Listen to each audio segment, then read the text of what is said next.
And when we break that down and we go into overview, inside of the stock market power pyramid, there's going to be different industries within different sectors. So now the fast way of doing this is you want to break this down even a little further. You want to have some sort of criteria for stocks that have attention. Remember back a couple of minutes ago, we discussed institutions have attention on certain stocks and they have reliability to their probability. Okay, so we're going to break this down a little bit further now, and we're going to talk about average volume, which is attention. Now we're going to use 2 million. That's the number that I normally use. So 139 technology stocks have an average of 2 million shares. I also want to talk about average true range. That's the volatility, how much a stock normally moves from the high to the low.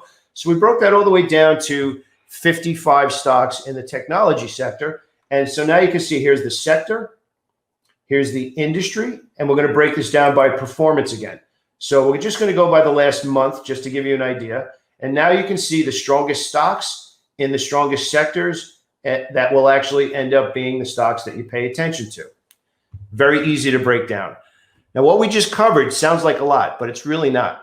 Think about it. All of the decisions at the beginning were simply breaking them down into